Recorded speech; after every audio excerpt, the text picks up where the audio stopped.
you are your thoughts. Yung takbo ng iyong kaisipan ang magdedetermine sa magiging takbo ng iyong buhay. Gusto mo bang baguhin ang takbo ng buhay mo? Kailangan mong unahing baguhin ang takbo ng iyong kaisipan. May good news po ako sa inyo mga kapatid. You have a mind.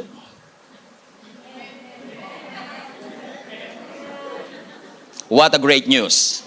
Sabi mo sa katabi mo, may pag-asa ka pa, okay? You have a mind. What does it mean, Pastor? Lahat tayo ay may isip. You may not be using your mind. You may be out of your mind. But thank God, you have a mind.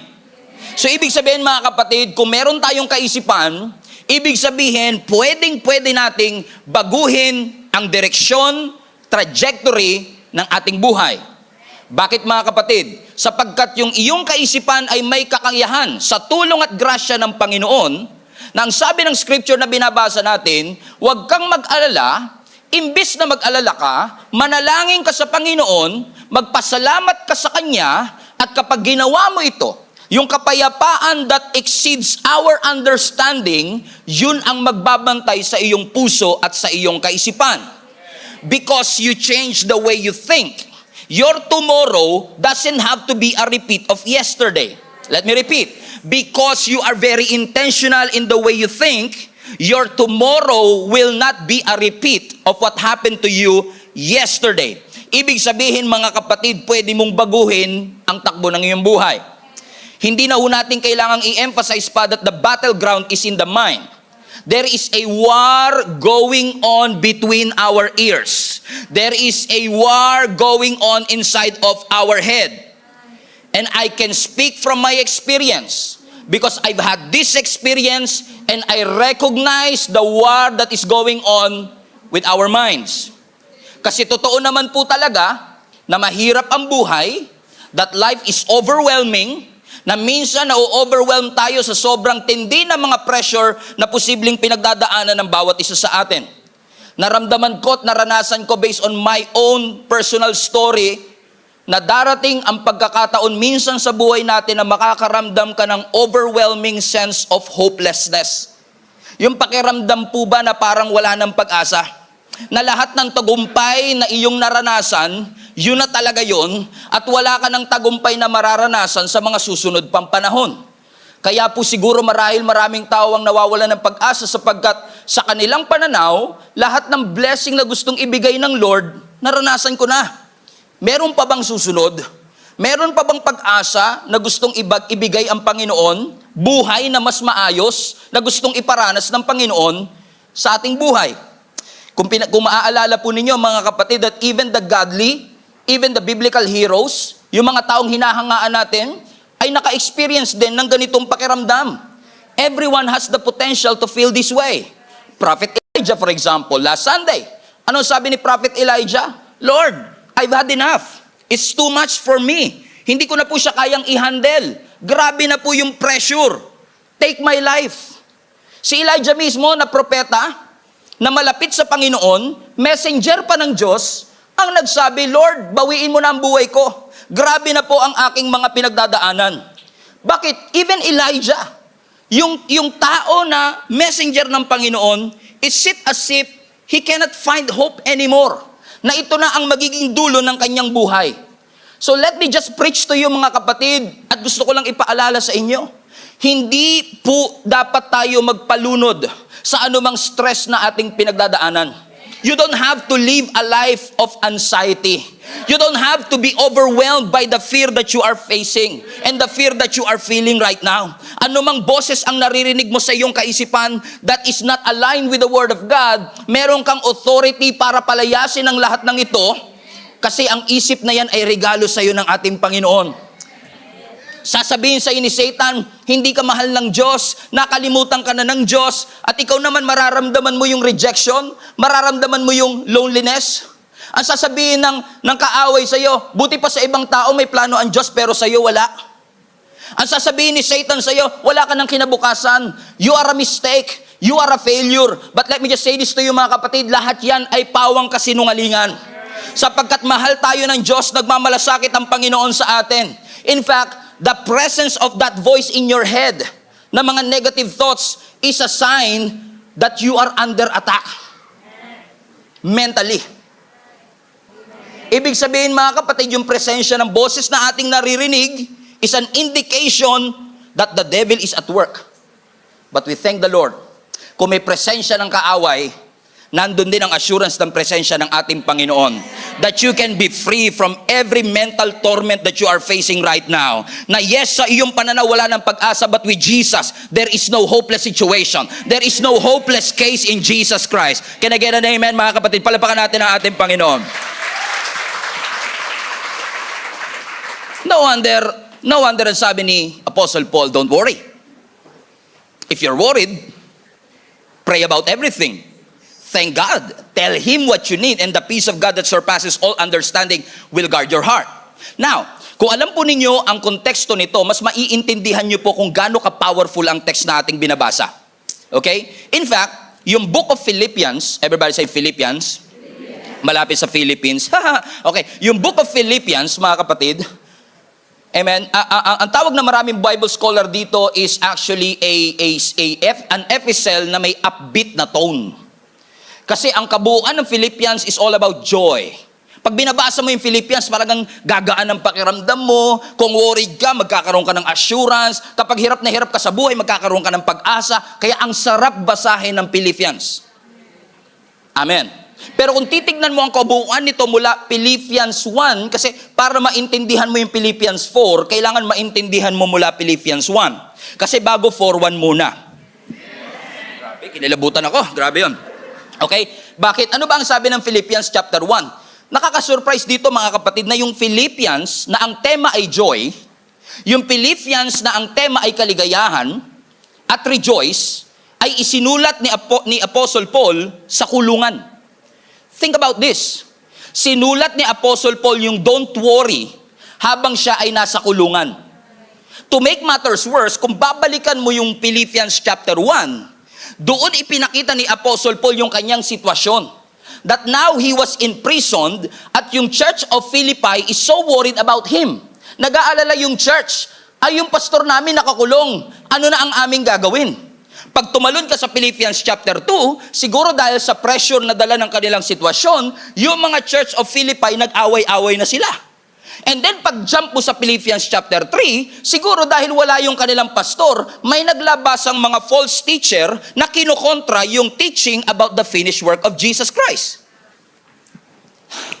Pause, rewind, press play. Okay, sa Philippians chapter 1, amen, ipinakita sa atin ng scripture na si Apostle Paul ay nakakulong. At ang church of Philippi is worried about him. Sa Philippians chapter 2, nagkaroon ng pag-aaway-away ang mga early church. Sa Philippians chapter 3, may naglabas sa mga false teacher, mga false prophet, na kinukontra yung teaching about the finished work of Jesus Christ. And yet, sa Philippians chapter 4, verse 4, ang sabi ni Apostle Paul, rejoice in the Lord always. And again, I say, rejoice. Parang ang sarap pakinggan ng rejoice, pero pag naintindihan mo kung saan nanggagaling si Apostle Paul, na sinasabi ni Apostle Paul, alam ko na ako'y nakakulong. Alam kong nag-aalala kayo sa akin. Alam kong hindi kayo magkasundo ngayon dyan. At alam kong maraming mga false prophet at false pastor na naglabasan. Pero magalak pa rin kayo. Rejoice in the Lord always. Ang sabi ng Philippians chapter 4 verse 6, do not worry about anything. Alam mo, habang binabasa ko to, parang hiyang-hiya ako sa sarili ko. Biruin mo si Apostle Paul, nakakulong na. Nagsasabi pa sa ating don't worry. Pero tayo minsan nasa labas na, nag-aalala pa. Na sinasabi ni Apostle Paul, nakakulong na nga ako, mag-aalala pa ako. So imbis na ubusin ko yung energy ko sa pag-aalala patungkol sa inyo, magpe-pray na lang ako at magpapasalamat ako sa ating Panginoon. Hallelujah. At kapag nagpasalamat ako sa Panginoon, nararamdaman ko yung kapayapaan that doesn't make sense. Bakit doesn't make sense? Nakakulong ka na, payapa ka pa. Nauubos na nga yung laman ng bangko mo, hindi ka pa rin bothered. Sabi mo sa katabi mo, hindi ikaw yan. Matagal nang ubos yung sayo. Amen? Bakit? Alam nyo, pag pinag-aaralan ko itong Philippians, tuwan-tuwa ako because alam na alam ni Apostle Paul yung season that we are in. That we are now living in the age of anxiety. Amen? Yung anxiety na hindi masaya, anxiety. Hindi anxiety ha, kundi anxiety. Okay? Yung we are living in the life of anxiety na sinasabi ni Apostle Paul, that worry and that anxiety doesn't belong in your mind. If you will keep on looking on your circumstance and situation, kung lagi kang nakatingin sa rehas, kung lagi kang nakatingin sa pagtatalo-talo, you will never thank God. Pero ang sinasabi ni Apostle Paul, regardless of the things that you are seeing and feeling right now, thank the Lord. And experience God's peace in your life. Get rid of that fear. Get rid of that worry. Get rid of that stress. Get rid of that insecurity. Marami sa atin takot na takot. Baka malugi kami. Baka magkasakit kami. Baka manakawan kami. Sana all. Yung takot ka manakawan. Kasi kahit ako, nakawan ako, wala siya makukuha eh. Alam niyo, may mga nakaka-relate po ba dito? Pero may mga katabi kayo, no? Pag ganyan-ganyan lang yan, pangiti-ngiti lang yan, pero 7-digit laman ng bangko niyan. Takot na takot siyang manakawan ng PIN number tsaka ng OTP. Hallelujah. Pero marami sa atin ang worried, baka tayo ay manakawan, baka tayo ay mapaano. May mga kilala nga po ako, mas takot pa sila sa katapusan ng buwan kaysa katapusan ng mundo. Yung pag sinabi mo malapit na dumating si Jesus, okay lang, payapa ako kasi si Jesus ang aking Panginoon. Pero pag sinabi mo mag-a-atrenta na, naku, patay, wala pa akong pambayad dito. Pag nakakita ka na naka-orange, puputulan na ako nito. Di ba sabi ng Bible, i-rebuke mo. Pag dumating na yung maniningil ng renta ng bahay mo, hindi mo pwedeng i-rebuke yan. Rebuke. Hindi, babayaran mo talaga eh. So talagang mag-aalala ka. And in the reality of life, mga kapatid, isang headline lang ng balita, pwede makapag-instill ng fear sa puso mo. Isang phone call lang could change the trajectory of your life. You know that reality. And I know that reality. Pero we thank the Lord kasi may assurance tayo that if we will keep on trusting the Lord, makakaasa tayo, makakahanap tayo ng kapayapaan.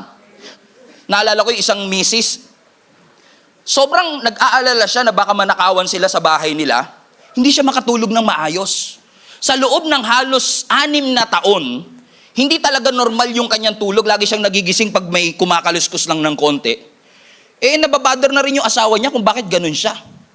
Until finally, nung magsi-6th anniversary na yung kanyang pagiging worried, dumating na yung magnanakaw. Sakto naman, itong kanyang asawang lalaki, bababa sana para mag-CR at kumuha ng tubig, nagkagulatan sila ngayon ng magnanakaw. Huh! Sabi ng magnanakaw, huh! Sabi niya, wait lang, magnanakaw ka ba? Yes po. Wait lang, matagal ka nang inaantay ng asawa ko. Wait lang ha, diyan ka lang, tatawagin ko lang siya. Nagkakilala sila ngayon. So, the point is this, ang magnanakaw, in 30 minutes, kaya ka nakawan. Pero ang anxiety, pwedeng nakawin sa'yo 30 years. 30 years of your time. 30 years of your life. Sa takot natin na baka mangyari yung mga kinakatakutan natin. Our exposure to pressure is increasing. Marami sa atin ang pressure to provide, lalo kung tatay ka. Marami sa atin ang pressure to fit in sa iyong mga kaibigan. You want to be part of something. Some of us are pressured to perform. That's why you are living in stress, anxiety, fear, or even depression. But I have a good news for you. Living in torment is not God's will for your life. Living in anxiety is not God's will for your life. You may feel anxious, but you don't have to live in anxiety because it is not God's will for your life. Do not allow the fear to live rent-free in your head. You have the authority to regain your thoughts, to reclaim what is yours. Pastor, hindi mo alam ang feeling na yung kinakatakutan mo ay nangyari. Maaari po. Pero katulad ni Job, yung kanyang kinakatakutan nangyari sa kanya. Natakot siya na ang lahat ng bagay na meron siya ay mawala sa kanya o nakawin sa kanya. Look at this verse in Job chapter 3 verse 25. What I always feared happened to me. What I dreaded, kinakatakutan ko, has come true. Verse 26. That's why I have no peace. I have no quietness. I have no rest. And only trouble comes. Watch this. Even si Job, sinasabi ni Job, yung kinakatakutan ko nangyari sa akin. Kaya hindi ako payapa. Kaya wala akong kapahingahan.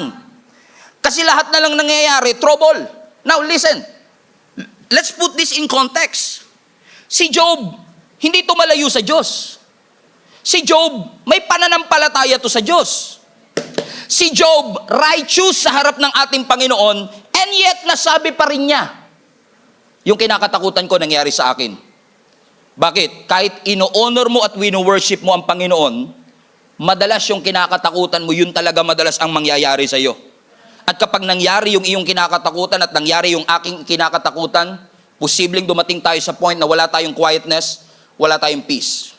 Maring hindi naman ganun kasivir ang nangyari sa iyo katulad ng nangyari kay Job. Pero nagsasawa ka na rin sa buhay na lagi na lang kayong pabalik-balik sa ospital. Maaring nagsasawa ka na rin sa buhay na lagi mo na lang inaantay yung kinsenas at katapusan.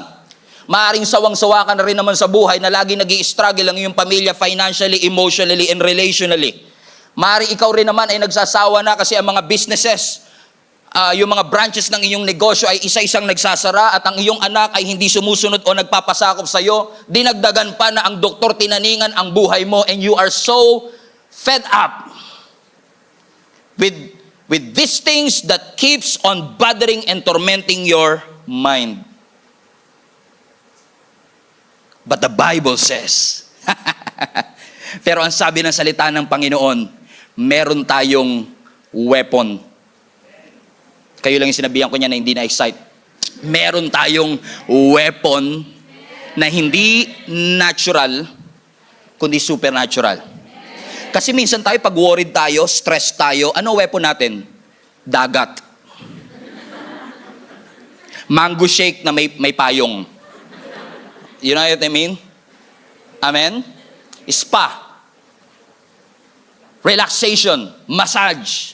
Natural way. Natural solution. Pero I'm here to tell you and remind you of the supernatural solution of the weapon that God already gave you. Nasa sayo na, ayaw mong gamitin. Ano sabi ng 2 Corinthians 10 verse 4? The weapons we fight with are not the weapons of the world. Ibig sabihin, yung ginagamit ni Satan sa iyo, hindi natural. Atake niya, spiritual. Wala siyang baril, wala siyang armalite. Hindi ka man mamamatay physically, pero unti-unti niya pinapatay yung passion mo at yung spiritual life. Kaya ang sabi niya, on the contrary, yung weapon na meron tayo have the divine power to demolish strongholds. Everybody shout, strongholds. Ano ibig sabihin ng stronghold? Yung stronghold, yun yung mga kasinungalingang pinaniwalaan mo na naging totoo na sa'yo kasi matagal mo nang pinaniwalaan. Let me repeat. Ang stronghold, yun yung mga kasinungalingan na pinaniwalaan mong totoo, na naging mental blockade at naging way of thinking ng iyong buhay. At ang sabi dito ni Apostle Paul, meron tayong divine power para i-demolish ang anumang way of thinking, anumang kasinungalingan na na-establish ni Satan sa ating isip, upang tayong lahat ay makaranas ng peace of mind. Bakit? Lahat tayo kailangan natin ng peace of mind. Alam ko, pag tinanong kayo sa beauty pageant, ano ang yung kahilingan? World peace. Pero bago ang world peace, I know all of you wants peace of mind. What? Because if truth be told, there is hell in your mind. Pangiting-ngiti lang yung katabi mo, pero impyerno ang tumatakbo sa kanya kaisipan. Hindi niya maipaliwanag kung ano-ano ba ito. Sinasabi mo sa sarili mo, Christian ka, ba't mo naiisip yan? Christian ka, ba't ka nag-aalala? Lagi ka naman nagsisimba, pero bakit ka natatakot? You cannot even understand it. Na marami sa ating mga Christians, saved tayo, pero dominated tayo ng unwanted thoughts. Niligtas tayo ng ating Panginoong Hesus, pero dominated ka ng mga intrusive thoughts. Pag sinabing intrusive thoughts, hindi mo winelcome, pero doon na tumira. Nangyayari po ba sa inyo yung mga kapatid? Hindi nyo winelcome, hindi na rin kumatok, pumasok na lang bigla, at dahil hindi mo na mapalabas, sige nga, diyan ka na lang, anong gusto mo, merienda? Hotdog? Amen? Because those are intrusive thoughts. Pero ang sabi ng scripture, hindi mo man mapalayas, hirap ka man, at tinotorment at pinapahirapan ng iyong kaisipan, you have a divine power to demolish every lie na ipinaniwala sa iyo ng kaaway. Pag sinabi mong divine, everybody say divine power. Divine. Hindi siya kili-kili power. Ang sabi, divine power. Bakit? Pag sinabing divine power, it transcends human capacity. It transcends human capacity. Third time is a charm. Pag sinabi mong divine, it transcends human capacity. You cannot do it on your own. Hindi mo siya kayang palayasin on your own, but you have this divine power that transcends human capacity to destroy, abolish, put into submission, and control and seize every argument, every pretensions, every negative and intrusive thoughts in your mind to say that this mind is already the mind of Jesus Christ and you don't have the authority to stay here. Get out. Everybody say, get out. Sabi mo sa katabi mo, get out. Baka lumabas nga yan. Amen? Bakit? Ang sabi ng scripture, amen, you take captive. You remember last Sunday? Take captive. Yung umaalipin sa'yo, alipinin mo, i-control mo, i-seize mo. You have that power, kapatid. Na yung isip mong lagalag, maging matino. Yung isip mong pawander-wander at palipad-lipad, maging sensible. Isip na nakakapagbigay ng kaluguran sa ating Panginoon. Because if you will stay in that limited mindset, you will never win this battle.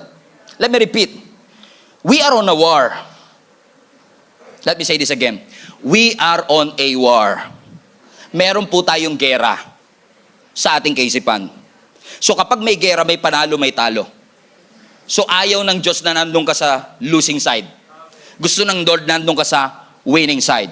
At hindi ka mananalo kung mananatili ka dyan sa limited mentality. Hindi ka mananalo kung mananatili ka sa poverty mentality. Kung mananatili ka sa victim mentality. I know you were once victim.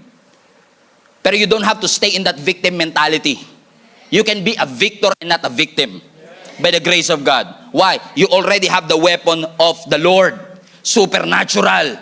Na kung ikaw man ay takot, nandyan ang weapon ng Panginoon to demolish every stronghold that is paralyzing you.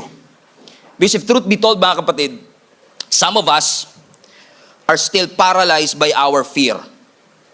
Some of us are immobilized by our worry, incapacitated by our pain. Hindi tayo makakilos, hindi tayo makalakad, sapagkat yung kaaway ay paulit-ulit na ipinapaunawa sa atin, ipinapaintindi sa atin, lagi niyang inuulit-ulit sa atin na walang planong maganda ang Diyos sa iyong buhay. Pero meron. Alam mo kung sino yung walang plano? Yung katabi mo. Kumuha pa yan ng 2023 planner, yung 2022 planner niya, wala namang nasulat. May planner, walang plano. Hallelujah. Yung mga taga-ibang church po, hindi po kayo to. Amen? Kasi yung hindi ka nagplano-plano rin yun. Praise the Lord. Hallelujah. Praise God. Make sense? Amen? May plano ang Panginoon. In fact, God wants to level up your faith. As much as we want to level up our faith, gusto ni Lord, mag-level up ka rin, mag-mature ka, mag-grow ka. It's God's will for you. Na hindi ka lang basta iligtas, kundi i-lead ka ng Panginoon into the path of righteousness. Ano sabi ng Psalms 23? The Lord is my shepherd. Pag sinabing shepherd, hindi lang siya basta savior. Shepherd siya. Ang shepherd, ang trabaho niyan mag-lead. Si Lord hindi lang tagapagligtas mo, leader mo siya. Ililid ka niya to the path of righteousness. At gusto ng Lord, ilid ka doon sa mas mataas na uri at antas ng pananampalataya. Pero God wants to put you on the next level, head first. Mauuna ang isip. Kung tama ang mindset, kung tama ang takbo ng kaisipan, yun yung plano ng Lord eh. Gusto niyang i-level up ka pero head first. Kasi ayaw naman ng Panginoon, hallelujah, amen, na lumalakad na tayo sa kanyang pangako, hindi natin ma-appreciate kasi miss na miss pa rin natin yung nakagawian natin. Wala na amen. Naalala niyo mga kapatid, yung mga Israelites, nung sila'y inilabas ng Panginoon from Egypt, papunta sana ng Promised Land, ilang araw pa lang silang nakakalabas, na-miss na kagad nila yung melon, yung cucumber, yung mga leeks and onions. Hindi ko alam kung ano ba gagawin nila sa desert, magigisa ba? Kailangan gusto nila ng garlic tsaka onion. Pag pinagsama mo, gisa talaga yun eh. I mean, they miss it. Kasi they are out of Egypt, but Egypt mentality is not out of them. Ile-level up sila ni Lord, pero nauna yung paa, yung isip na iwan. Gusto kang i-level up ng Panginoon head first. Mauna muna yung takbo ng kaisipan. Kailangan mo munang maunawaan na may magandang plano ang Panginoon sa iyo. Kailangan mo munang yakapin na may pangakong maganda ang Diyos sa iyo. So, yung mga nasa isip mo ba? Yan ba, tingin mo ang pangako ng Lord sa iyo? Pangako ba talaga ng Panginoon sa iyo na wala ng future, wala ng pag-asa? No. So kung hindi siya align sa Word of God, i-demolish mo. Kung hindi siya align sa mga pangako ng Lord, i-control mo, i-seize mo. Kasi kung hindi yan align sa salita ng Panginoon, it doesn't belong in your mind. Wait, let me repeat. If it doesn't line up with the Word of God, it doesn't belong in your mind. You have the authority to get rid of it. Listen to me. It's okay not to be okay. Parang Korean yun Okay, it's okay not to be okay. But it's not okay to stay that way. Maging fragile ka, takot ka, aminin mo. Stress ka, aminin mo. Depressed ka, magpagamot ka sa Panginoon. Pero hindi yan ang kalooban ng Lord. Hindi yan ang destination mo. Transportation mo lang yan. Papunta sa next level ng iyong buhay kasi God wants to bring you to the next season. It's okay not to be okay. Pero stop lying to yourself. Stop lying to yourself that you are okay. Okay ka ba, kapatid? Well, I'm blessed and highly favored, you know. With an accent, with an attitude, with an eyebrow. I'm blessed and highly favored. Masaya ka ba sa trabaho mo? Ang saya-saya ko. Mahal na mahal mo ba ang boss mo? Nako. Mahal na mahal ko yung boss ko. You are lying to yourself. Liars go to church. Liars go to church. Praise the Lord.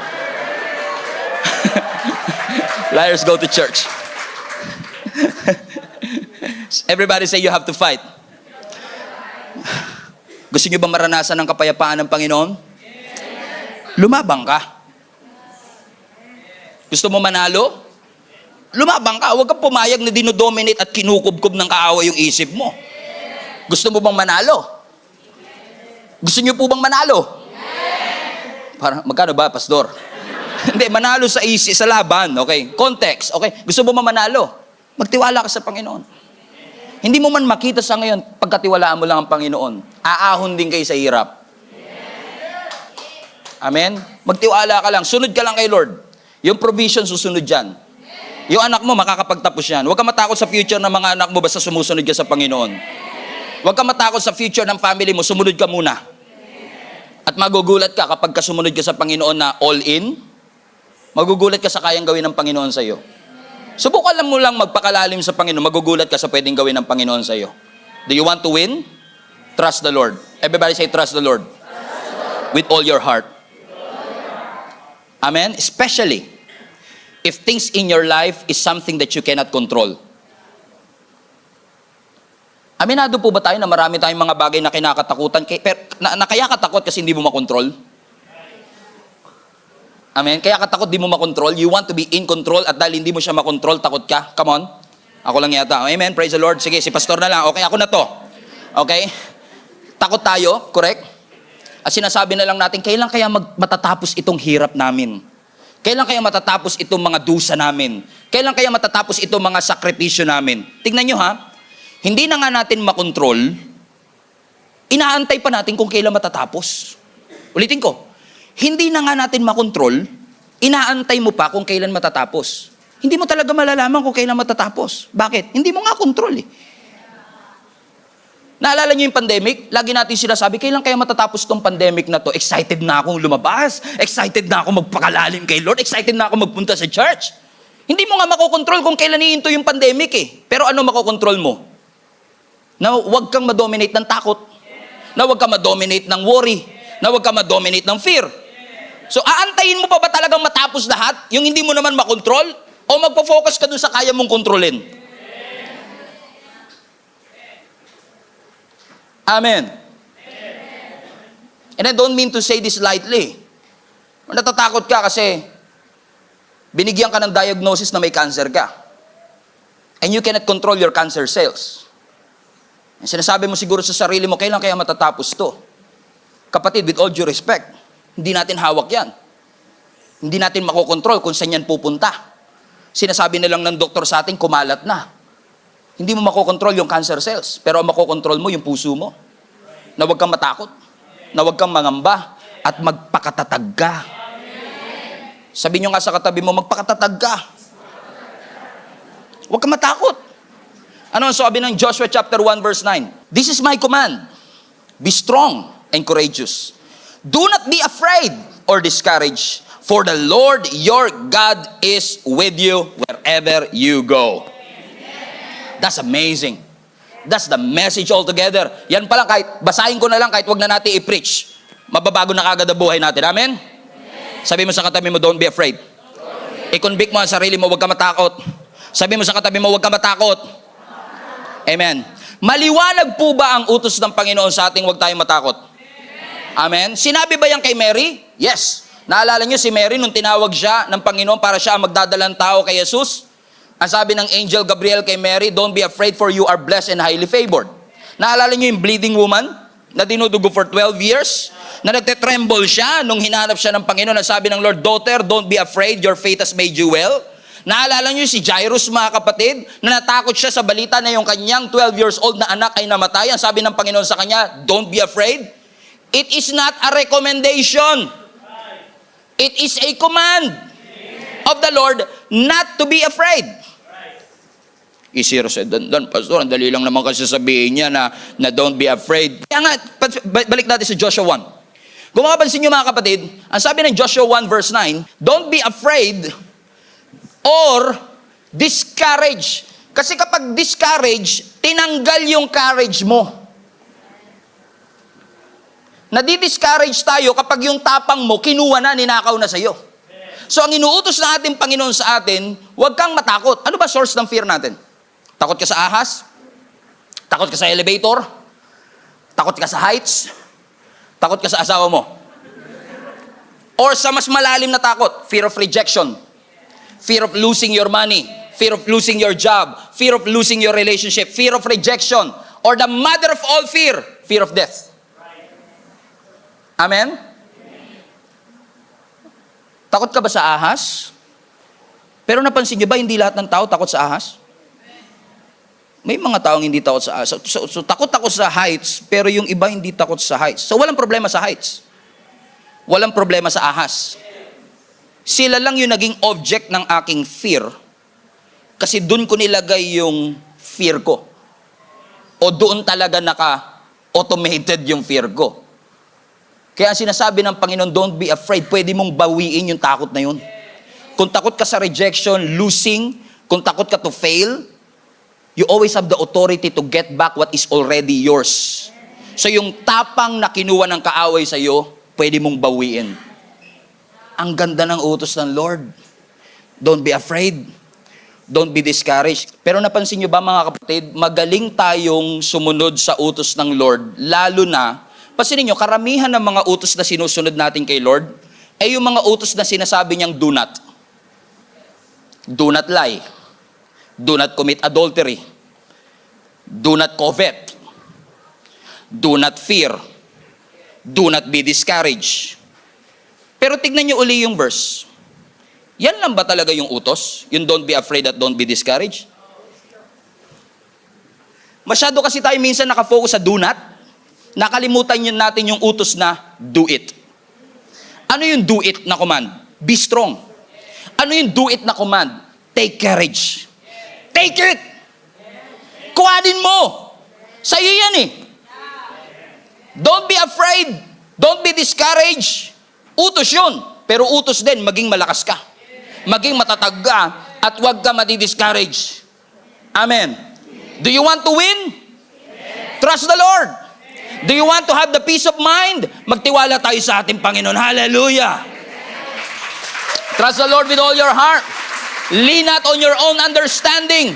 In all your ways, in all your decision, acknowledge God and He will direct your path. Trust the Lord. Everybody say, trust the Lord. Put that in the chat. Trust the Lord, trust the Lord, trust the Lord, trust the Lord, trust the Lord. Ang pagtitiwala sa Panginoon ang isa sa pinaka-importanting dapat matutunan ng lahat ng naniniwala kay Jesus. Napakahalaga niyan. Because faith is not believing on a wonderful outcome. Hindi porket may pananampalataya ka, nananampalataya ka lang sa wonderful outcome. Faith is actually confidence in the Word of God. Faith is actually believing in the truthfulness of God. Faith is believing in the truthfulness of His Word. When you have faith in Him, you trust the Lord. Kahit hindi maganda ang sitwasyon, I have confidence sa mga pangakong binitawan sa akin ng ating Panginoon. Buti pa po sa upuan may tiwala ka pa, pero sa Diyos minsan wala. Anak, pahinga ng isang upuan. Ang dami nyo rito sa in-person, pero kanina, pagpasok ninyo, wala ako ni isang taong nakita na bago siya umupo, umikot muna siya. Kaya ba ako nito? Matibay ba to? Baka bumigay ito ah. Wala akong nakita. Pagpasok niya kanina, besta na lang kayo umupo. Walang tanong-tanong. Buti pa sa upuan, may tiwala kayo, wala kayong tanong. Pero minsan sa Lord, ang dami mong tanong. Bago ka umupo, ang dami mong tanong, Lord, kaya mo ba? Kaya ba, Lord? Mangako ka muna, Lord. Sabi ng Lord, come, pumunta ka. Walk on water. Lord, promise ka muna, pag nalunod ako, sasagapin mo ko. Buti pa sa upuan, may tiwala tayo. Solid ang ating pananampalataya. Pero minsan sa Panginoon, we're losing our faith. We don't trust Him. No wonder we don't have peace. Because we cannot even trust God in the first place. Buti pa nga yung ATM, sino sa inyo may mga ATM po? Machine, yung nag-withdraw kayo sa ATM. Tapos inquire balance to make sure. Pwede naman diretso withdraw, pero inquire balance ka muna. Okay? At nakalagay doon, pag inquire balance mo, 26,424. Wow. Dami ko pera. Question mo ba yung bangko bago ka mag-withdraw? O nagtiwala ka na lang dun sa lumalabas sa screen? Sinabi ng screen, 26,000 ang laman ng ATM mo, pero paano ka nakakasiguro? Pero nagtitiwala ka, di ba? Nagwi-withdraw ka. Kahit walang proof. Yung screen, buti pa sa screen, may tiwala tayo. Pero minsan sa mga pangako ng Diyos na malinaw niyang binitawan at iniwan sa atin, don't be afraid. Balik mo yung Joshua 1:9, kapatid. Don't be afraid. Don't be discouraged. Because the Lord your God is with you wherever you go. Anong assurance natin na hindi tayo dapat matatakot? Ayan nangako ang Lord May 26,000 ka sa yung ATM. Oro kanyo may gawa ng upuan mo. Plastic yan, pero matibay. May mga plastic kasi ang tibay ng mukha. Joke, sorry.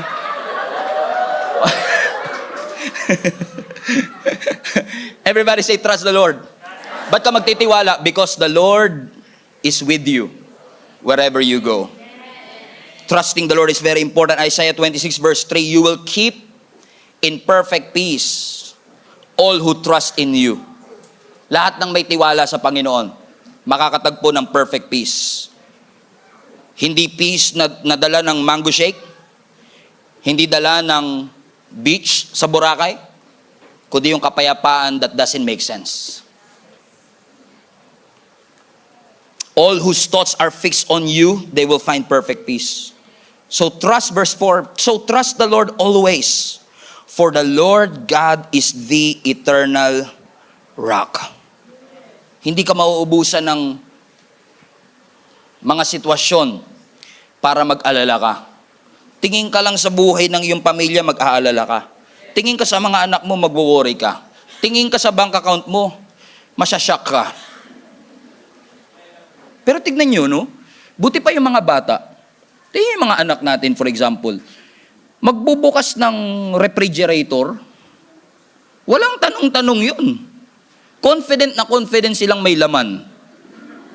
Tama, hindi nila iniisip yun na walang laman. Yung mga anak natin, magbubukas lang yan bigla ng TV, hindi siya worried sa kuryente. Teka mo ikaw, 3 oras na yung aircon alam ko mainit ngayon, pero limitahan lang natin, ayoko lumobo yung kuryente natin. Wala pa yung Meralco, nag-aalala ka na baka lumobo yung kuryente, pero sila, they don't care. You know why? Because they trust, nagtitiwala sila that their parents will provide. So every time you come to the Lord, magtiwala ka. Parang bata. That your Heavenly Father will provide all your needs according to His riches in glory. Even when everything is wrong, even when nothing looks right, just believe in the Lord. Natanggal ka man sa trabaho, pero at least hindi natanggal yung katinuan mo. Praise the Lord pa rin. Marami man tayong babayaran, lalo ngayong magkakatapusan, si Judith tsaka si Jonah nagsama pa. May mga Judith kasi, pero meron naman mga Jonah. Jonah, 2 months na. Puputulan ka na, Jonah. Pero magtiwala ka pa rin sa Panginoon. Maaari yung iba sa inyo nagwo-worried, hanggang kailan ba itatagal ditong trabaho ko? Hanggang kailan ba yung sunod-sunod na tagumpay ng negosyo ko? Pero magtiwala ka lang sa Panginoon. Trust the Lord. Nagwo-worried ka with all this technology rising up. Is my business going to make it? Trust the Lord. Nagpa-pile up man ang mga babayaran mo sa nalalapit niyong kasal? Trust the Lord. Ang immune system mo pahina ng pahina? Trust the Lord. And you think you're too old and you're afraid to die? Keep on trusting the Lord. Focus on your God.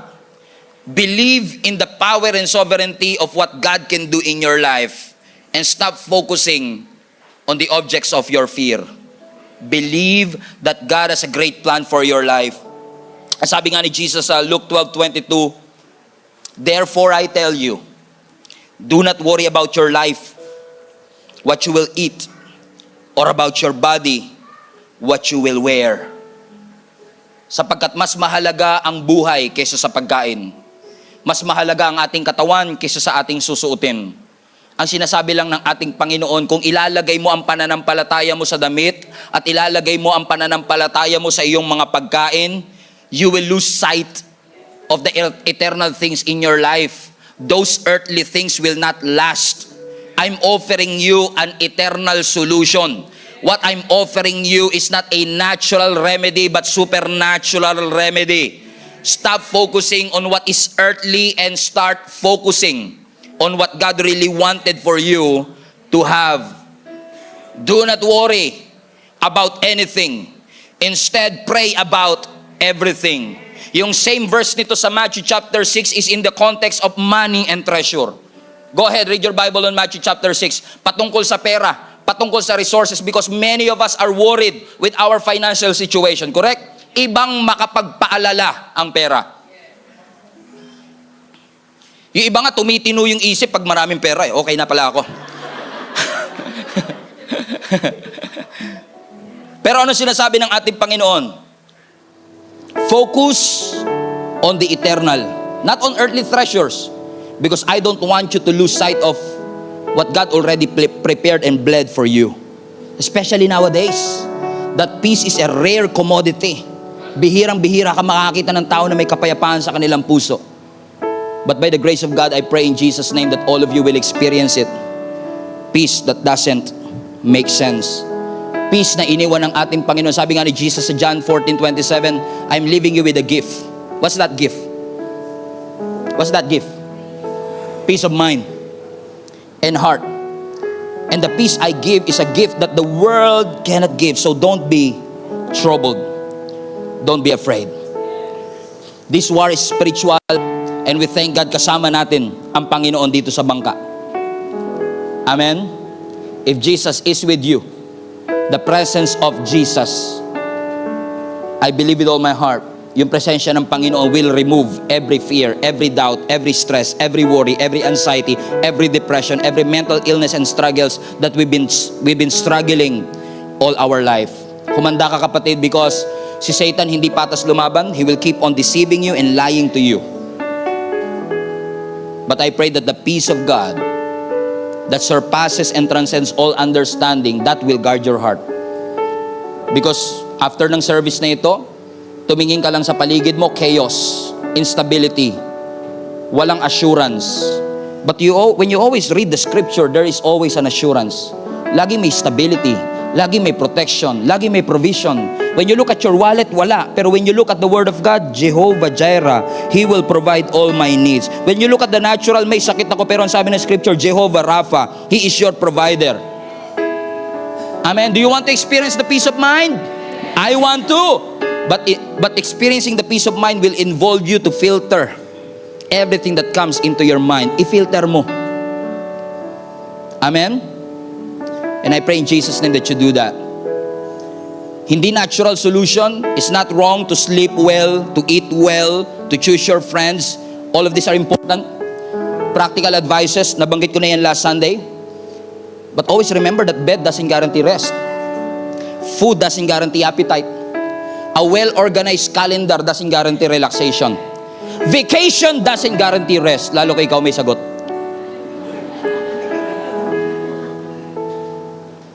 That's natural. Sabi ng Lord, you have the power and the authority. You have the weapon to filter all those negative thoughts na kumakain ng iyong kaisipan. Katulad ng mga disciples, Lord,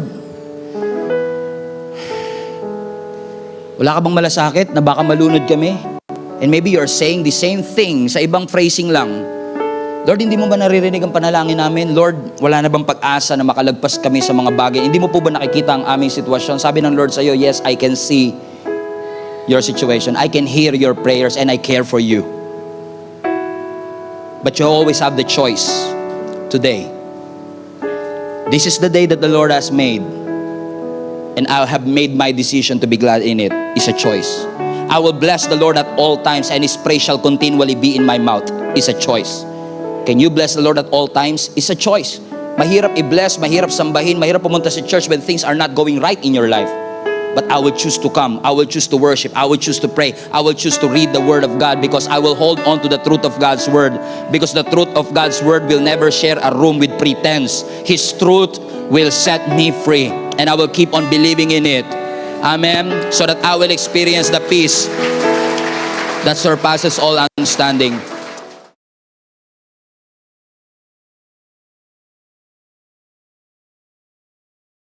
Kahit na hindi po maganda ang plano mo sa sarili mo, mayroong magandang plano ang Panginoon sa iyo. In fact, I've known a lot of people, wala silang plano sa sarili nila, pero maraming salamat, ang Diyos ay may plano sa bawat isa sa atin. So when God commanded us to bear fruit, fruitfulness is not a suggestion. Fruitfulness is a command. Hindi nagsasuggest ang Diyos maging mabunga kayo. Sinasabi ng Panginoon, kailangang maging mabunga kayo. Kung maalala nyo, ang ating Panginoong Hesus, minsan naglalakad siya at naka-encounter siya na isang fig tree. Remember that? Na yung fig tree ay walang fig. Ibig sabihin, wala siyang fruit. At kinurse ng ating Panginoong Hesus, na parang sa una, parang pag inisip natin, kawawa naman yung fig tree, nananahimik, nasumpa pa. Amen? Kasi nananahimik lang siya. Nung na-encounter siya ng ating Panginoon, sinumpa ito ng ating Panginoon sapagkat wala itong bunga. Yung Pharisees hindi kinurse, si Peter hindi kinurse, si Judas hindi kinurse, pero yung fig tree na nananahimik, yun pa yung kinurse at sinumpa. Bakit nga naman kailangang isumpa pa yung fig tree? Kasi kung alam po ninyo ang anatomy ng fig tree, kapag may dahon, usually may bunga na kagad. Pero yung fig tree na yon, may dahon, pero walang bunga. Okay, pwedeng pababain ko ng konti. Amen? Kaya siguro na curse kasi may appearance, pero walang fruit. Marami po kasi sa atin, we invest so much on our appearance, but we never bother na i-enhance at gamitin ng Lord ang ating buhay para tayo ay magbunga. Maraming churches, unfortunately, mas nakafocus tayo sa appearance kaysa sa fruit. Meron tayong mga cruise sa ating church, pero wala tayong fruit. Meron tayong mga Sunday services, multiple pa, pero wala tayong fruit. May mga church building tayo, pero wala tayong fruit. Hindi masamang mag-invest sa appearance, pero kailangan kung gaano karaming oras ang ini-spend natin sa appearance, kailangan lalo din tayong nag-i-invest na tayo ay maging fruitful. Mas maging concerned tayo na tayo ay magkaroon ng bunga, kasi kung tayo ay may appearance pero walang bunga, Houston, we have a problem. We have a big problem kapag tayo ay may appearance lang pero walang bunga. Because Christianity and the church is never about the building.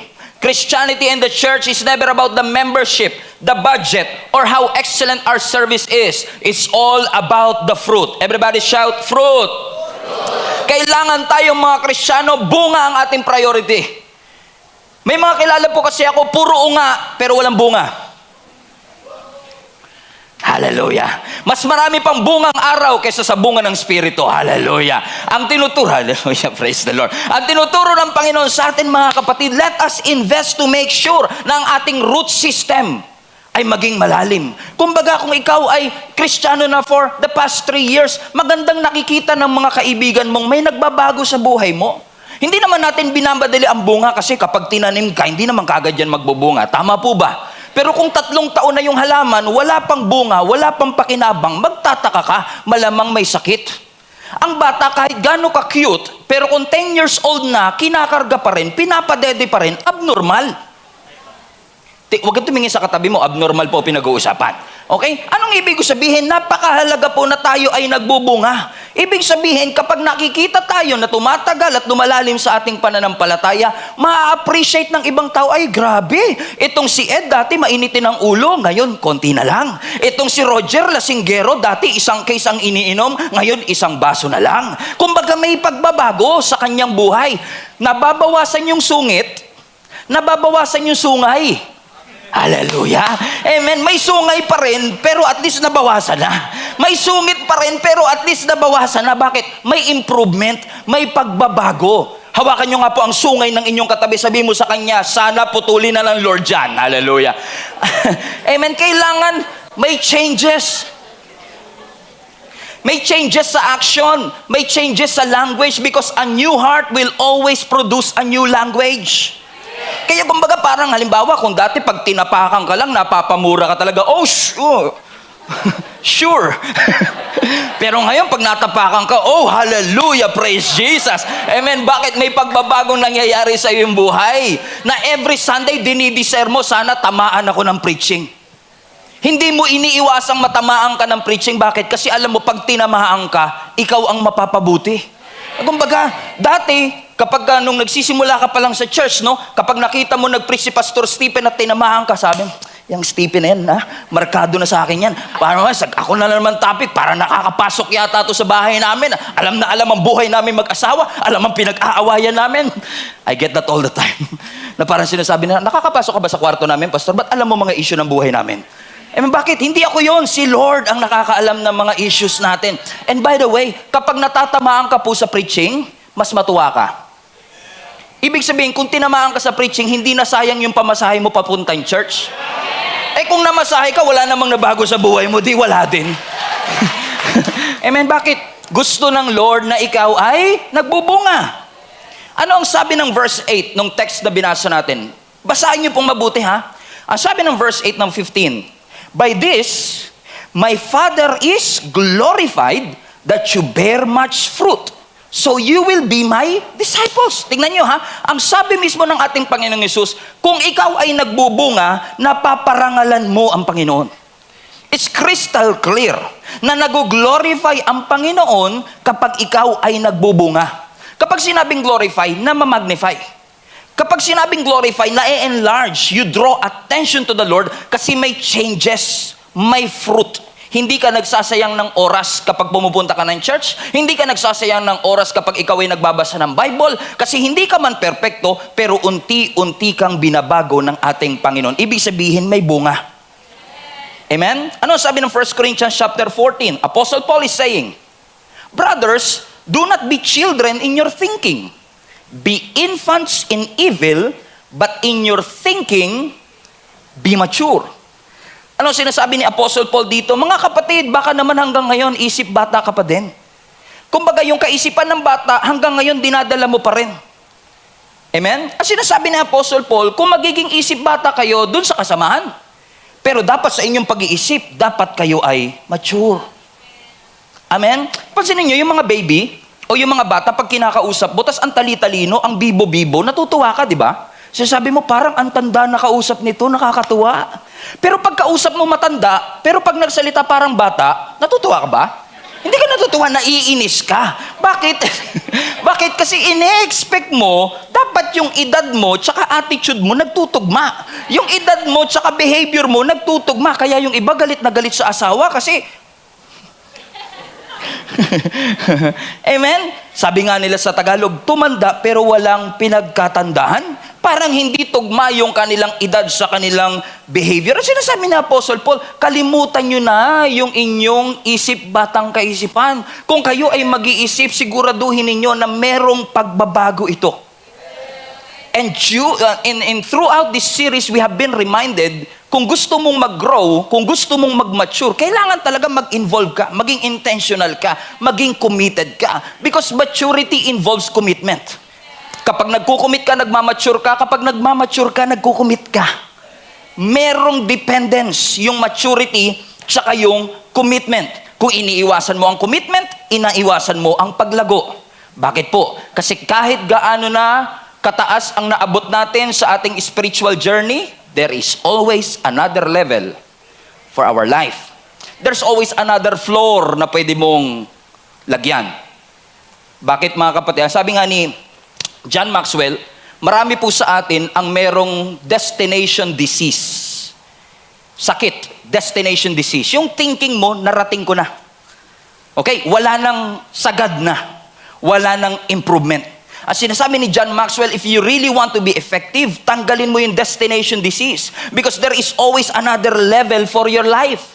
Pinatotohanan po yan ni Apostle Paul sa 1 Corinthians 13:11. Ang sabi ni Apostle Paul, when I became a man, I put away childish things. Nung ako ay tumanda na, tinabi ko na yung mga kaisipang pangbata. Yung mga allowed dati, maaaring hindi na allowed ngayon. Yung mga pinapayagan dati, amen, ay maaari maging problema na sa next season ng aking buhay.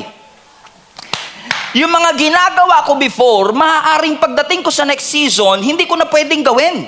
Kasi dati nakakatulong, pero ngayon pwedeng maging hadlang sa aking paglago. Maaaring nakatulong yung iyong ginagawa para marating mo kung saan ka man naroroon. Pero hindi lahat ng nagdala sa iyo sa level na ito ay dadalhin ka pa rin sa next season of your life. Sometimes meron kang mga bagay na kailangang iwanan, mga taong kailangang iwanan, mga attitude na kailangang iwanan. Kung paano ang cellphone laging upgraded, dapat ang behavior at attitude laging upgraded. Kasi gusto natin na tumatanda tayo, nagmamature tayo, na may takot sa Panginoon. Paaring dati meron kang lugar na pinupuntahan na hindi mo na pwedeng puntahan ngayon. May mga bagay kang tinitignan na hindi mo na pwedeng tignan ngayon. May mga pagkain kang kinakain na hindi mo na kakainin ngayon. Because the new level will require a new diet. The next level of your life will end the previous level of your life. You have to be very intentional about it. What am I saying? What we are trying to say is this. Dapat pala, ang Christian life natin, hindi basta goal-oriented. Dapat growth-oriented. Hindi lang basta ma-reach yung goal. Matapos ko yung 21-day fasting. Mabasa ko yung buong Bible. Magandang goal. Pero dapat growth. Yung kahit isang verse lang mabasa ko today, basta tumimo. Kesa nabasa ko nga 10 chapter, wala naman ako naunawaan. Kasi puro bigat-bigat, bigat-bigat, bigat-bigat, bigat, ang bigat. Kung alam niyo sa Bible niyo, yung genealogy, puro bigat-bigat, ang bigat basahin. Ang bigat ng mata mo, pag binabasa mo, ayaw mong tapusin. Bakit, mga kapatid? Sinasabi ng ating Panginoon sa atin, go towards maturity. And maturity in next level requires what? New diet, new appetite. Lalo po sa panahon natin ngayon, ang tinitignan ng tao, fruit. Ang nakikita ng tao, fruit. Ang nakikita ng Diyos, root. Let me repeat. Ang tinitignan at tinahangaan ng tao, bunga. Pero ang nakikita ng Diyos, yung root system. Tama ba ang pundasyon? Are you ready for the next level? Is your faith enough to bring you to the next level of your life? Kasi madaling pikein ang paglago. You want me to prove that to you? Madali pong pikein ang paglago. Lalo po ngayon, na minsan maraming Christians gumagamit ng Christian lingo para magmukha silang Christian, na kapag kinamusta mo, how are you? Well, I'm blessed and highly favored. Na ikaw mismo hindi mo alam ang ibig sabihin nun. Amen? Para lang may masabi ka na ikaw ay Christian. Pero na-realize ko, mga kapatid, that appearances can fake growth. Think about that. For example, ako po, madalas pagka nasa labas ako, nasa ibang church, pag may nakakilala sa akin, 7 times out of 10, ang lagi nilang sinasabi, akala ko, pastor, matangkad ka sa personal. O yun yung usual na sinasabi nila sa akin. Kasi sabi nila, pag tinitignan ka namin sa screen, parang ang tangkad-tangkad mo. Parang yung image na nakikita namin sa screen will make you look taller or bigger. Pero 10 times out of 10, lagi nilang sinasabi, mas gwapo ka pala, pastor, sa personal.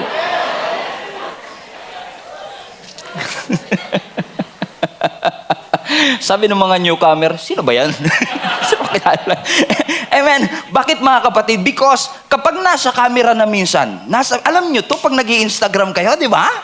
Doon sa inyong pinost na my day, walang ka-pores-pores ang inyong mukha, di ba? Kasi daming filter, tapos nakalagay, #NoFilter. Oh, sabi mo sa katabi mo, sinong niloko mo? Oh, nakalagay #NoFilter because we want to appear like we are, in essence, to be the best version of yourself. We want to put our best foot forward. What I'm trying to say is this, yung image na napoproduce ng camera na ito is, look at the side of your screen, the image that is producing can alter the reality. Pwede niyang mabago yung realidad ng image. Halimbawa po pumunta kay Enchanted Kingdom. Di ba sa Enchanted Kingdom, may mga rides na hindi pwedeng sakyan ng mga bata, depende sa height. Correct? So pag yung bata hindi pumasok dun sa, halimbawa, ito ang height limit, pag hindi ka umabot dun, hindi ka pwedeng pumasok at sumakay ng rides. Tama ho ba mga kapatid? Kaya iba pinipeke nila. Yung buhok nila, pinapataas nilang ganun, para additional 5 inches, o kaya nagsasapatos sila ng mga 5 inches para tumangkad sila ng konti, para makapasok sila because they cannot wait to experience those things. Hindi sila makapag-antay na tumangkad sila, minamadali nila, kaya nagugulat tayo minsan, hallelujah Jesus, pag tumangkad na sila talaga, at they are old enough na talaga para mag-ride nung ride na yon, may trauma na sila. Ready na sila, pero traumatized sila, kasi they force their way para maranasan yon at an early age. Amen? Madali kasing pikiin ang edad pag nag-a-apply ng lisensya o nag-a-apply ng, kahit nga sa pagpapakasal, minsan dinadaya yan nila. Amen? Because we want to appear like we are taller, we are bigger. You know what I'm saying mga kapatid? Ang tawag ko dyan, artificial height. Amen? We want to appear like we are tall enough or we are mature enough. Sa mga language na binabanggit natin sa church, we want to appear like, siguro matagal na to sa church kasi kapag nagsalita, puro Bible verse ang kino-quote niya. Amen? Ang dami niya mga word of God na pinopost sa mga Facebook nila para silang may artificial height, pero si Lord lang ang nakakaalam ng tunay na height natin. Kung ano ang tunay na lagay ng ating espiritu, that you cannot fake your height. Kahit maglagay ka ng cowboy hat, kahit magboho ka pa, alam ng Diyos ang totoo. Siguro na-realize ko nga, kaya siguro iniisip nila na matangkad talaga ako sa personal, although hindi naman po tayo maliit din naman. Correct? Siguro dahil nasa stage ako, nagmumukhang matangkad lalo kapag nasa camera. Alam niyo ibig sabihin mga kapatid? Because the stage will give you elevation. But it cannot make you tall. It will give you elevation pero hindi ka tatangkad. Kahit mag-apply ako sa NBA ngayon with this height, hindi nila ako tatanggapin because this is not the real height. This is artificial height. And you know what? Sometimes we are asking God for great things and big things in our life na minsan hindi binibigay ng ating Panginoon kasi sa mata ng iba qualified ka. Pero sabi ng Lord, hindi ka pa ready. Yung height mo artificial. Your roots are not deep enough. Yung stage na yan will make you look taller than you really are. Yung Facebook following mo will make you wiser than you really are. Yung suot mo ngayon will make you finesse like you really are. God knows exactly kung ano ang lagay ng iyong buhay. You cannot fake it. Hindi porket may mga business expansion, and sometimes, you know, when you say, I have 5 branches in my business, will make you experience. Look like you are experienced than you really are. But only God knows what really, o who you really are. Kung ano talaga ang ating kaalaman. Madaling dayain ng edad, madaling dayain ng ating akto. But when you're old enough and you're ready, pwedeng traumatized ka na because you were exposed too soon. And God is teaching us something right here. Huwag mong madaliin. Be patient. Para kapag ready ka na, ma-enjoy mo na talaga. At para i-prepare tayo ng Panginoon, let me put it this way, sometimes God's preparation includes elimination. Minsan may mga tatanggalin ng Panginoon sa buhay mo to prepare you to the next season of your life. Ang sabi ng verse 2 ng John 15, every branch in me that does not bear fruit, He takes away. Every branch that bears fruit, He prunes. Ano ibig sabihin ng prune? Ginugupit. Tinitrim. Sa Tagalog, tinatalbos. Ginugupitan. Tinitrim ng konti. Para saan daw? Pakibasa nga po. So that it may bear more fruit. Nakita niyo mga kapatid? Dalawang klaseng pagtatanggal. Kung nakita niyo ha, yung unang pagtatanggal sabi doon, every branch in me that does not bear fruit, He takes away. So yung fruitless, ginugupit. Pero yung fruitful, ginugupit din. And I admit to you, I've never read it this way. Kasi laging perception natin, kaya may tinanggal, kaya may inalis ang Panginoon para itapon na natin kasi hindi ka naging tapat, hindi ka naging... And all of these are included. Pero tignan nyo to ha, yung mga branch daw na hindi nagbubunga, tinatanggal. Pero tignan nyo yung second part. Everybody read. And every branch that bears fruit, He prunes. Ang tanong, nagbunga na, ba't tinanggal pa? Nagbunga na, ba't ginupitan pa? Maiintindihan natin yung una na kapag walang bunga, gupitan mo. So yung fruitless, kapag ginupit, maiintindihan. Pero yung fruitful, ginupit mo, tinanggal mo, trinim mo. Ano daw ang rason? Para mas lalong magbunga. Ano ba ibig sabihin ng pruning? Pruning is cutting off. To give way, to give allowance and room for new growth.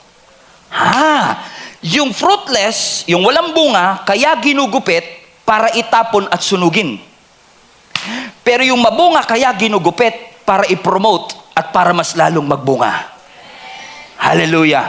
Two kinds of pruning, two kinds of cutting off, na minsan iaalaw ng Lord na may ma-cut off, may matanggal, may alisin, may itrim sa ating buhay, not to punish you, but to bring you to the next season, to the next level, to the next fruitfulness of your life.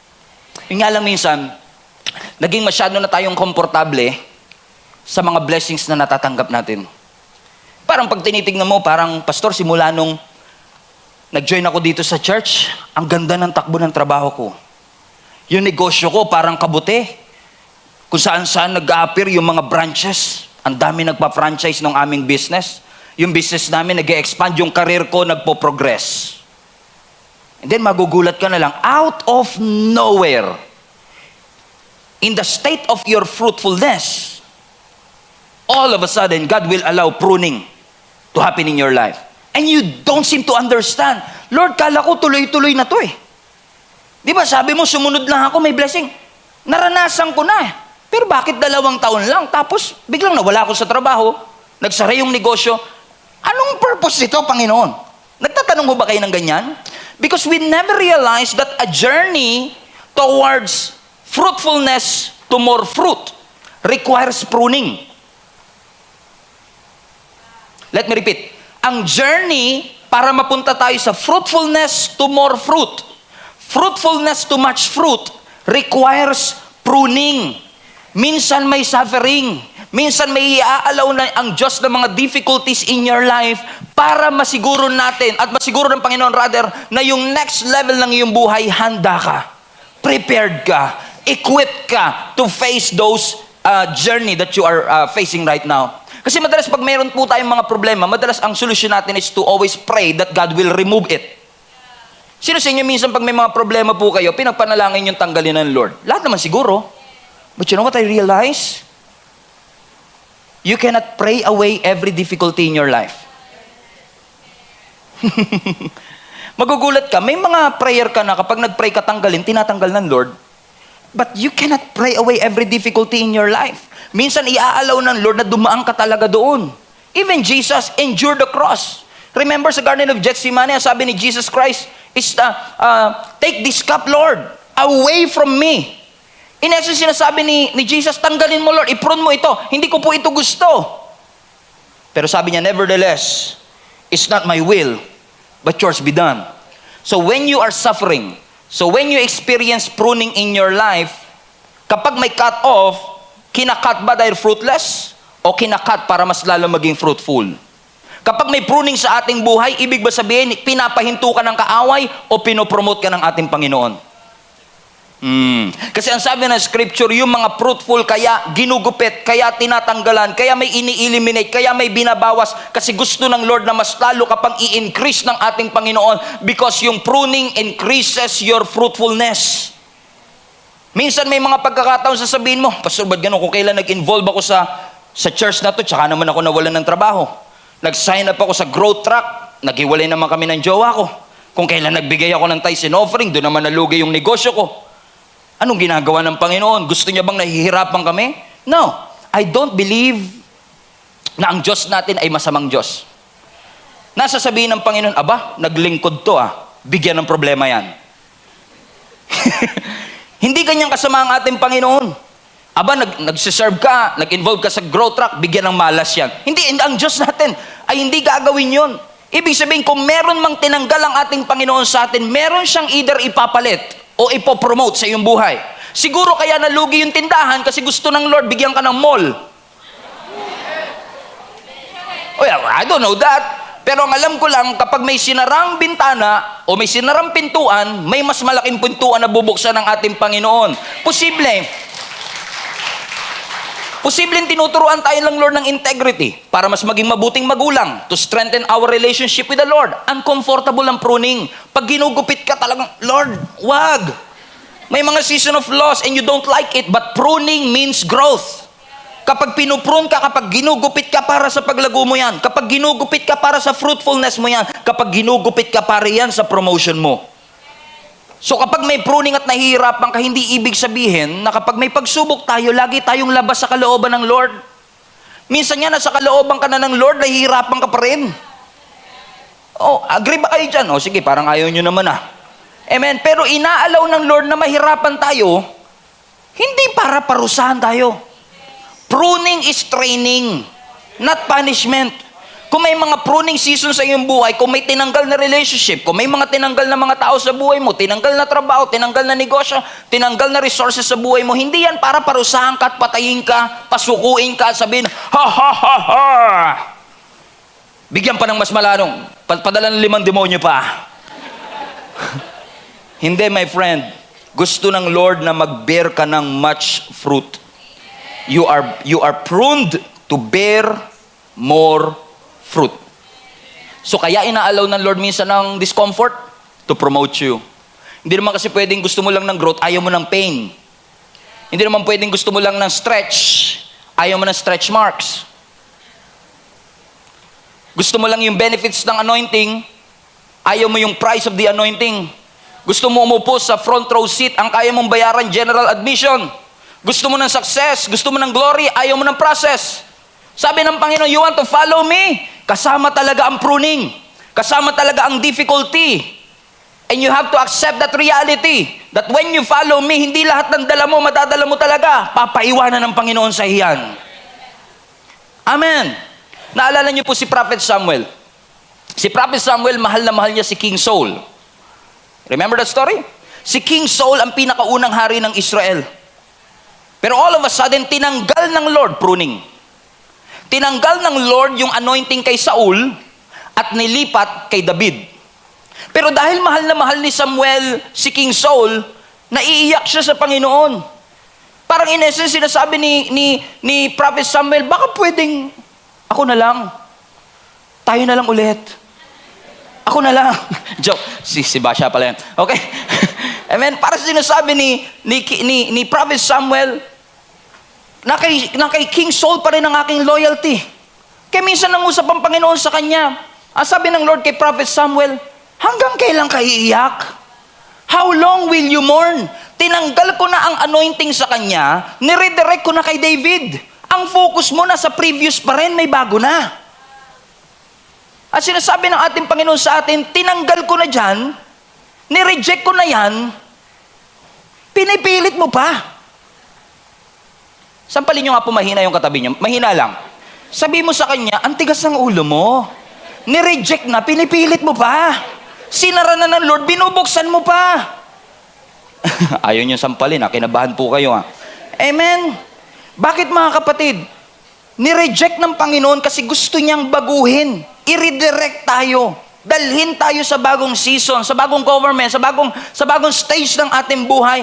And you cannot experience the fullness of what is now, without you living what was behind. Leave those who are behind and focus on the future. Focus on the purposes of God in your life. Kaya madalas tayo nag-i-struggle kasi ayaw nating iwanan yung pinapaiwanan. Kaya madalas, hindi tayo nire-respeto ng iba kasi ang tigas ng ulo natin Kaya lagi kang broken-hearted Kaya minsan kakalabitin ka talaga ni Lord, gising-gising ng konti. Nagpipreach pa si pastor, dito ka natulog, sabi niya. Biro lang. Gising-gising ng konti, hindi yan ang kalooban ko. Sumagot ka naman, pastor, masaya kami. Ang saya namin. Alam nyo, na-realize ko mga kapatid, hindi porket masaya ka, tama ka. Hindi porket masaya ka, nasa kalooban ka ng Panginoon. Hindi nga porket nakakabili ka ng mga property, nasa kalooban ka ni Lord. Mga drug lord, nakakabili rin ng property. Amen. Huwag mong sirain ang iyong buhay, kapatid. Ano sabi ng Proverbs 19 verse 3? People ruin their lives by their own foolishness. Tapos nagagalit kayo sa Diyos. Hindi ako nagsabi niyan, binasa ko lang. Tinagalog ko nga para mas maintindihan. Ano sabi uli, minsan sinisira niyo ang buhay niyo dahil sa sarili niyong kamangmangan. Tapos yung consequences, sisisi mo sa Lord. Lord, bakit ganito? Bakit ganyan? Kasi nga hindi porkit masaya ka, tama ka. Hindi porkit gustong-gusto mo, gustong-gusto ng Diyos sa'yo. Pang Twitter yan pastor, inaantay ko lang na magbago yung season. Baka season lang to ng hirap, season lang ng heartbreak. Totoong may season of heartbreak. Totoong may season of elimination. Totoong may season ng pruning. Totoong may season na may mga tinatanggal, may binabawas. Minsan ide-demote ka, minsan babaguhin ang lugar mo, minsan papapuntahin ka sa lugar na hindi mo gusto. May mga season talaga na ganun. Do you agree mga kapatid? At kapag nagbago ang season, dapat magbago ka din. Kapag winter na, mag-jacket ka. Kapag summer, mag-sando ka. Hindi mo pwedeng ipilit yung sando mo sa Canada. Magiging polar bear ka doon. Amen? At huwag mong ipipilit yung jacket mo dito sa monumento. Pag titinginan ka, kala kong pogi nito, hindi ka pogi. Kita yung pawis mo, dami. Kala mo naman to si pastor, ikaw nga nakapangkardo dalisay ka dyan. Hallelujah! Bakit mga kapatid? Listen. What if I tell you na hindi lahat ng pinagdadaanan mo season? What if inakala mong season pero ang totoo cycle? Kasi ang season dependent sa time. Ang cycle dependent sa iyo. Minsan sinasabi natin sa ating Panginoon, Lord, inaantay kita. Get me out of this season. Get me out of this season. Sabi naman ng Lord sa iyo, no. Ako nga nag-aantay sa iyo na mag-decide ka to get out of that cycle. Stop rebuking what you need to repent. Nire-rebuke mo, dapat nire-repent Hindi yan season. Cycle yan.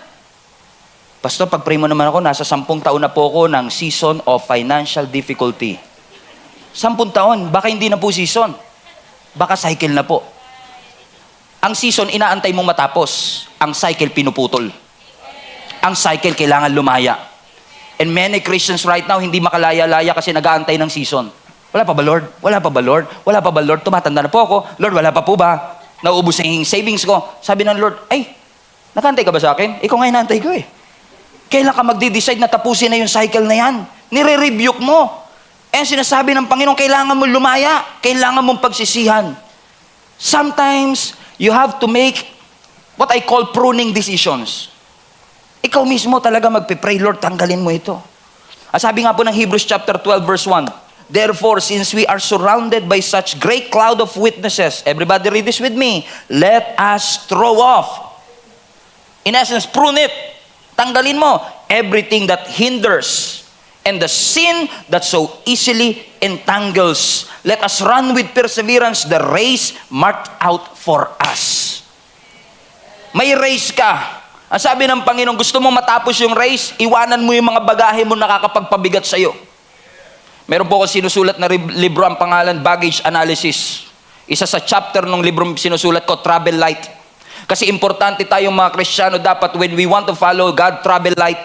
May mga bagay na dala-dala ka ngayon na pinapaiwanan ng Panginoon. Sa journey natin kay Lord, hindi pwedeng dagdag ka lang ng dagdag. Gusto ng Lord, nagbabawas ka rin. Kausapin nyo nga po katabi nyo, nagbawas ka na ba? Parang iba yata yung pastor. Okay, nagbawas ka na ba? Amen? Travel light. Ipoprune talaga ng Lord yung mga actions mo. Minsan yung mga words mo babaguhin ng Lord. Yung hindi tama, gugupitin. Yung mindset, gugupitin. Yung activities, gugupitin. Yung toxic relationship, gugupitin. Yung illegal relationship, itatago pa din.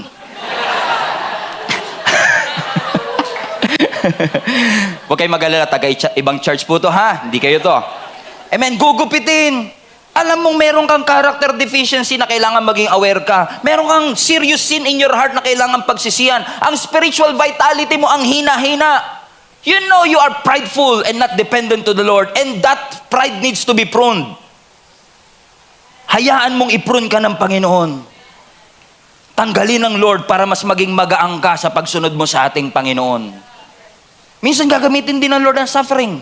Na kapag may suffering ka, i-consider mo rin yan na blessing kasi nagpo-produce. Parang pruning, pag ginupit, magpo-produce ng more fruit. Pag ginupit, magpo-produce ng much fruit. Kaya ang sabi ng scripture, consider it pure joy. James 1:2-4. Consider it pure joy, my brothers and sisters, whenever you face trials of many kinds. Read this with me. Because you know that the testing of your faith produces perseverance. Let perseverance finish its work, so that you may mature and complete and not lacking anything. So most of the time, pag may tinanggal ang Panginoon sa iyo, pruning ng Lord yan. At tulad ko po, hindi po ako hardinero. Yung nanay at tatay ko mayroong green thumb, ako brown. Hindi ako makapagpatubo ng halaman. Wala po akong alam sa paghahalaman. So hindi po ako plantito. Alright? Pero yung mga magulang ko, ang galing nila magpatubo ng halaman. Minsan, pag may nakikita akong mga gardener, mga plantito at plantita, na ginugupit-gupit nila yung kanilang halaman, parang pakiramdam ko, pagka nakikita ko sa NLEX, madalas po yung ginagawa sa NLEX, pinuputol nila yung mga branches at mga sanga. Lagi ko sinasabi, oh, don't destroy the environment. We must love our, alam niyo yun? Mahalin natin ang Pilipinas, mahalin natin ang ating environment. Ba't nyo pinuputol? Kasi sa ignoranting kaisipan, yung pagputol, pagpatay. Pero sa isip na nakakaalam, yung pagputol, paglago. Amen? Hindi siya pinuputol para patayin. Pinuputol siya para lalo kang palaguin. Kasi ang buhay mo mas lalo nag-i-increase kapag ikaw ay pinuprune.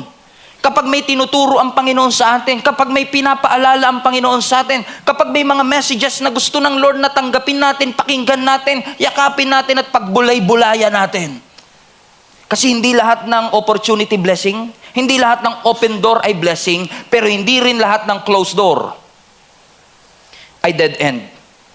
Minsan may mga i-reject, may mga tatanggalin, may mga haharangan to redirect you and to correct you. Have you noticed of that, mga kapatid? Na sometimes puputulid talaga ng Panginoon para i-redirect ka. Amen? Wala, patay na po. Kanina pa tinatamaan, pastor, sugatan na, hindi na po makasagot, patay na. Konting hinay-hinay naman. Sobrang tahimik. Amen? Amen? That sometimes God will prune, God will reject, to redirect, and to correct. Think about this. Ang pruning is an awesome opportunity for you to correct your thinking. Baka kaya tinanggal ng Lord kasi mali yung ating pananaw dito. Tanungin din natin sarili natin. Tinanggal kaya ng Lord kasi nagmadali ako? Sa totoo lang, hindi ko naman napanalangin talaga yung relasyon na to eh. Ang alam ko lang nun, masaya kami, mahal ko, kala ko will na ng Lord. Naging desperado ba ako sa atensyon niya? Na-pressure lang ba ako? Kasi talaga tayong minsan mga Kristiyano, mahirap makadiscern kapag gustong-gusto mo. Minsan sabihin niya sa akin, Pastor, pag-pray mo naman na magka-God's best na ako. Wala ba nanliligaw? Meron na pampo, kaso hindi ko type. O, di ba? Parang rinig na rinig mo kagad si Lord, hindi siya. Sinabi ng Lord, hindi siya. Si Lord, ang linaw, sinabi, hindi siya. Klarong-klaro, Pastor, ang linaw. Hindi mo pa pinag-prayan, narinig mo na kagad. Pero pag gustong-gusto mo, nabibingi ka. Kahit alam mong hindi Christian, kahit alam mo na walang trabaho, praise God, amen, kahit alam mo na hindi responsable, hindi magalang sa magulang, Pastor, magbabago yan. Dadali natin sa church, papakiringgan ko yung mga preaching mo, yung mga YouTube, Spotify, araw-araw yan, mayat-maya, pakinggan mo yan. Para mabago ka. Sabi naman ng Lord, ikaw din, magbago ka. Kasi minsan, pag gustong-gusto mo, nabibingi talaga tayo minsan. Sabi nila, love is blind. Minsan, love is deaf. Pag kinilig, ayaw makinig. Pakilagay nga po sa chat, pag kinilig, tag nyo, pag kinikilig, ayaw makinig. Ang sakit, Pastor. Broken heart po ako. 5 year po yung aming relationship. Talaga, sakit, Pastor. Prenun ng Lord. Talaga, hindi lang prenun. Talagang sinunog. Tinanggal, tas sinunog talaga. Pero alam nyo, minsan, talagang minsan, alam nyo, ang bait din ng Lord. Kasi minsan, iaalaw talaga ng Lord na ma-broken heart ka. Para ma-realize mo, binabaan mo kasi masyado standard mo eh. Kasi type na type mo nga kasi. Dati may mga 7 categories ka pa. Ito yung mga lalaking gustong-gusto ko talaga. God-fearing, may kotse, may ganyan ka pa. At may number 3 pa yun, pagbubuksan ako ng kotse, magkahiwalay pa yun sa number mo. Dami mong standard eh. Eh nung dumating, gustong-gusto mo. Kahit wala sa mga standards mo, kahit wala nga yung God-fearing. Huwag kang mag-alala, Pastor, papakilala ko si Lord para matakot yan. Pino-force natin yung fruit. Pino-force natin. Naalala nyo si Ishmael tsaka si Isaac? Parehong bunga. Yung isa, finorce. Yung isa, inantay. Si Ishmael, pinersa, nagdulot ng gera. Si Isaac, inantay, nagdulot ng kaligayahan. Because Isaac means joy. Is it possible na kaya walang joy kasi hindi tayo marunong mag-antay? Minsan iyaalaw ng Lord. Kasi hindi lahat ng trabaho naghahatid sa katagumpayan, hindi lahat ng relationship nag-work, hindi lahat ng desire makakabuti sa iyo. So when God closed the door, greater things are on the way. When God closed the door, there is more. Naalala niyo si Gideon? 32,000 soldiers, kinat. Ilan na lang? 300. Naalala niyo si Job? Meron siyang health, meron siyang wealth. He had everything in his life. In almost 1 week, tinanggal ng ating Panginoon. Pero ang nakakahanga kay Job, mga kapatid, despite the immense loss and suffering, tinanggal ang health and wealth. Ang sabi ng scripture, nung nawala na sa kanya ang lahat, he fell on the ground and worshiped the Lord. Kasi alam niya eh, kung inalaw ng Lord na mawala to, una, kaya niyang ibalik, pangalawa, may plano ang Panginoon. Kaya sabi niya sa Job 1:21, hubad ako, naked I came from the mother's womb, and naked shall I return there. Read this with me. The Lord gave, and the Lord has taken away. Pruning. Blessed be the name of the Lord. Palapakan natin ang Lord.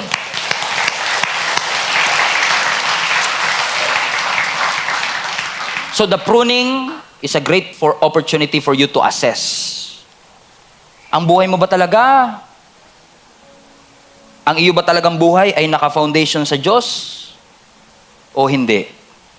Kasi baka pag tinanggal ng Lord yung negosyo, magtampo ka sa Diyos. Kasi masyado ka nang naging dependent sa yung negosyo. Baka kapag tinanggal ng Lord yung trabaho, baka masyado kang sumama ang loob mo sa Panginoon kasi masyado ka nang dependent sa trabaho. Si Abraham, inantay niya si Isaac 25 years. Tapos nung 13 years old pa lang, gusto ni Lord, kuhanin na kagad at patayin si Isaac. Kung ako si Abraham, pwede kong isipin, Lord, inantay ko ng 25 years. Wala pa nga sa kalahati ng inantay ko. Gusto niya na po kagad kunin? Gusto niya na kagad i-prune? Kasi ang gusto lang sabihin ng Panginoon kay Abraham, binigay ko yung gusto ng puso mo. Pero ang tanong, nasa akin pa ba yung puso mo? Kaya may pruning para ma-assess mo. Baka idol mo na yan. Baka Diyos mo na yan. Sabi ng Lord, idol reveal nga tayo. Pinutol ngayon. Kung sinabi mo, Lord, thank you. Kung tinanggal mo to may plano. Nakita na yung Diyos, siya pa rin ang Diyos mo. Amen? Kasi minsan talaga, ang dependence natin, na magbibigay ng source of income, yung kumpanya. Mas hinahangaan pa natin yung ating kumpanya, yung employer natin, kaysa sa kapasidad ng Panginoon. I'm not saying na huwag kayo magtrabaho. I'm just saying na ginagamit lang ang ating kumpanya ng Panginoon para tayo pagpalain. Pag pinagpala ka ba, ang papuri ba nasa kumpanya o nasa Panginoon? Pag ikaw ba ay pre-provide ba ng Lord at minultiply ang resources mo, ang papuri ba nasa bracelet? Pampaswerte? O nasa ating Panginoon? Sa maduming medyas, pag sinuot ko to, mapalad ako para siniswerte ko mag-basketball O sa ating Panginoon? Idol reveal. Minsan ipuprune ng Panginoon para makita natin, teka lang, naglilingkod pa ba talaga ako para sa Panginoon? O para na lang sa recognition, sa applause? Para na lang sa congratulations ng iba? It may look like you are doing it for the Lord, pero kailangan i-check natin ang ating mga motives. I-check natin ang ating mga puso. Heart reveal. Lord, i-expose mo because pruning exposes your heart. Pag tinanggal ng Lord, mai-expose talaga ang iyong puso. Mai-expose kung sino talaga ang laman ng ating puso. Pastor, you don't understand. Hindi ko po kayang mabuhay nang wala siya. Mahal na mahal ko talaga siya. Sabi naman ng Lord, wow Hindi mo kayang mabuhay nang wala siya. Ano naman ako? Ako nagbigay ng buhay sa iyo. Akala mo tuloy, dahil mahal na mahal ka, pinagbuksan ka lang ng pintuan sa kotse, siya na buhay mo. Si Lord ang nagbigay ng buhay sa iyo.